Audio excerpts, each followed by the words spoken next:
வாயா கண்ணேவா, நீ வாயா கண்ணேவா, உன்னை வாழ்த்தி நாங்கள் வணங்குகின்றோம். வாயா கண்ணேவாம், வாயா கண்ணேவா, உன்னை வாழ்த்தி நாங்கள் வணங்குகின்றோம். வாயா கண்ணேவாம், அருட்பெரும் ஜோதியரே வாயா கண்ணேவா, அருட்பெரும் ஜோதியரே வாயா கண்ணேவா, உன்னை ஆசையோடு அழைக்கின்றோமே வாயா கண்ணேவா, உன்னை ஆசையோடு அழைக்கின்றோமே வாயா கண்ணேவா, அன்பு இன்ப தெய்வமே நீ வாயா கண்ணேவா, அன்பு இன்ப தெய்வமே நீ வாயா கண்ணேவா, உன்னை ஆசையோடு அழைக்கின்றோமே வாயா கண்ணேவா, சிற்சபையின் நாயகனே வாயா கண்ணேவா, நாங்கள் சிந்தை செய்ய வேண்டும் ஐயா வாயா கண்ணேவாம், நாங்கள் சிந்தை செய்ய வேண்டும் ஐயா வாயா கண்ணேவாம், ஆக்கனையின் நாயகனே வாயா கண்ணேவாம், ஆக்கனையின் நாயகனே வாயா கண்ணேவா, உன்னை ஆசையோடு அழைக்கின்றோமே வாயா கண்ணேவா. இப்போ ஆக்கினையில் இருக்கக்கூடிய சக்கரம் அதுதான் வள்ளல் பெருமான் சொல்லுவார், சிற்சபையின் கண்ணிய மனசில் இருந்து அப்படின்னு சொல்லுவார்.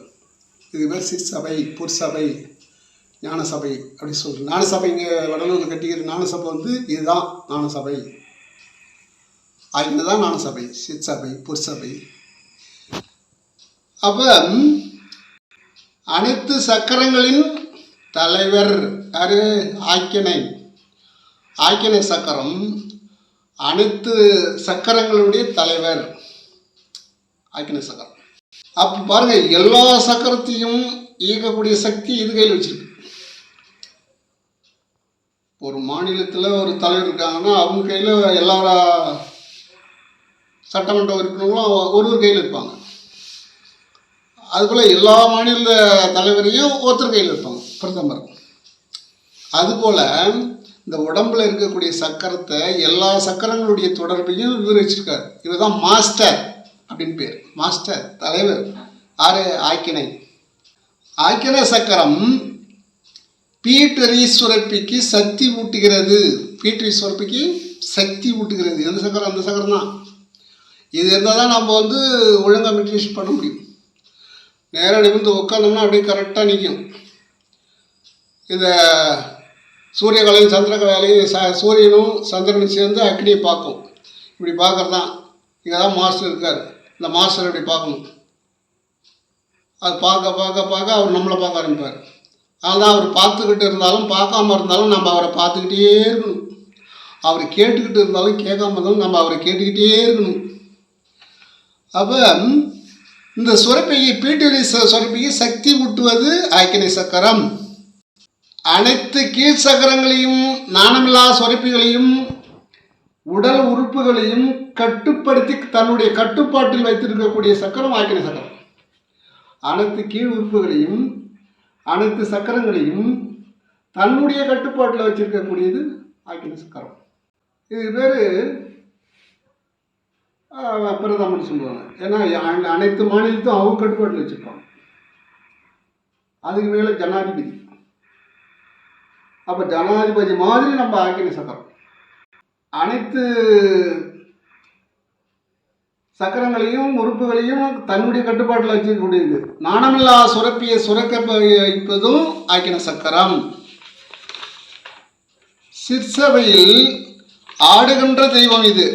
இது சிற்சபையில் ஆடுகின்ற தெய்வம் அதே தெய்வம் அப்படின்னு சொல்லுவார்.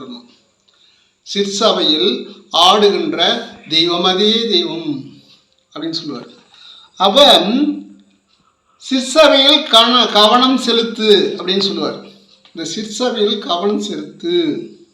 எல்லா சக்கரங்களையும் இயக்குகிறது இதுதான், ஆக்கினை தான். ஆனால் தெய்வீக சக்தியை ஊட்டுகிறது. தெய்வத்துக்கோடு நம்மளை போய் ஒன்று சேர்க்கிறது.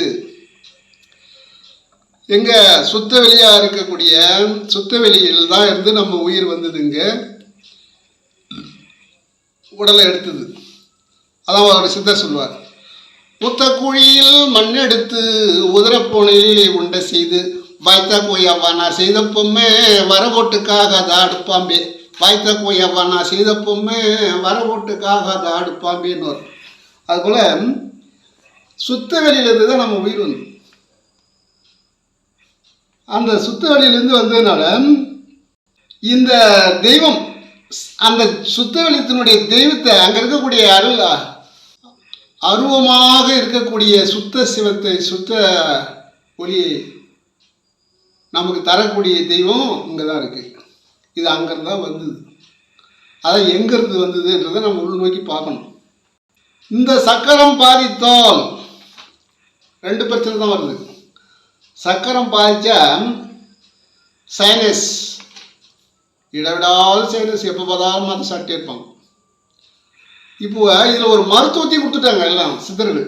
எந்தெந்த சக்கரத்தில் என்னென்ன பாதிப்பு, என்ன நோயை குணப்படுத்தலாம், இது நீங்கள் ஒவ்வொரு சக்கரத்தையும் சொல்லும்போது அதை உள்நோக்கி பார்த்தீங்கன்னா தெரியும். ஒவ்வொரு சக்கரமும் ஒரு நோயை குணப்படுத்துது. ஒரு நோய் இல்லை, பல நோயை குணப்படுத்துது. அப்போ அனைத்து சக்கரங்களும் சொல்லிட்டா நோய் இல்லை, நோய் இல்லை.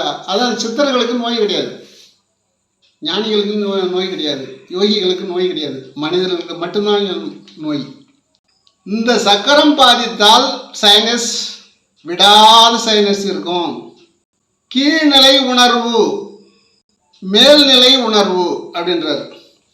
அதாவது சக்கரம் பாதிச்சா கீழ்நிலை, இனிமேல் சரி வராது, அதெல்லாம் நமக்கு நடக்காது, எல்லாம் சும்மா விதி வழி அப்படின்னு சொல்லுவாங்க. விதி வழியே நடக்கும்னு சொன்னால் அது வேதனை எப்படி தீரும்? அந்த விதியை வெல்ற இடம் தான் இது. விதியை வெல்பவன் அறிவாளி, விதியை வெல்பவன் அறிவாளி, இதை வென்று முடிக்காதவன் ஏமாளி. அதனால கீழ்நிலை உணர்வுகளை கொடுக்கும். இது சரியாக இயங்காவிட்டால், சரியாக இயங்கினால் மேல்நிலை உணர்வுகளை கொடுக்கும். இதனுடைய வர்ம புள்ளி திளர்த்த வர்மம், திலகம் சொல்றாங்க, திலகரிடம் சொல்லுவாங்க. அது மாதிரி திளர்த்த வர்மம் என்னுடைய வர்ம புள்ளி. அதில் சித்தர்கள் சொல்லக்கூடிய அனைத்து சக்கரங்களையும் நம்ம முறையாக முயற்சி செய்து ஒரு நாள் இல்லை பல நாள் செய்யணும். இதை கண்டிப்பாக வாசி யோகம் பண்ணணும், உடற்பயிற்சி பண்ணணும், அது உடற்தாவம். வாசி பண்ணணும், அதுவும் தாவம். அப்புறமா அமைதியாக உட்காந்து அருவமாக இருக்கக்கூடிய, எங்கும் நிறைந்திருக்கக்கூடிய எல்லா கிரகங்களையும் அவருடைய கட்டுப்பாட்டில் வச்சிருக்கக்கூடிய அந்த தெய்வத்தை நினைக்கணும். அதான் சொன்னார், நினைந்து நினைந்து நினைந்து நினைந்து உணர்ந்து உணர்ந்து, இங்கே உணர்ந்து உணர்ந்து அன்பே நிகழ்ந்து நிகழ்ந்து, அன்பே நிகழ்ந்து நிகழ்ந்து ஊற்றெழும் கண்ணீர் அதனால் உடம்பு நனைந்து நனைந்து நன்னிதியே நாண நடத்தரசே என் உரிமை நாயகனே என்று வணைந்து வணைந்து ஏத்துதுமின் அப்படின்னார். அதனால நாமளும் சித்தர்கள் சொன்ன வழிபடி நடப்போம், வணைந்து வந்து ஏற்றுவோம். எனக்கு தெரிந்தவற்றை என்னுடைய சிற்றறிவு எட்டிவாறு கூறுகிறேன். இதை நல்லது மட்டும் எடுத்துக்கொள்ளுங்கள் என்று கேட்டுக்கொள்கிறேன். அற்பெருஞ்சோதி அற்பெருஞ்சோதி. வாழ்க வளமுடன், வாழ்க வையகம், வாழ்க வளமுடன், வாழ்க வையகம். லட்சுமி நமஹ. க்ரம் க்ரீம்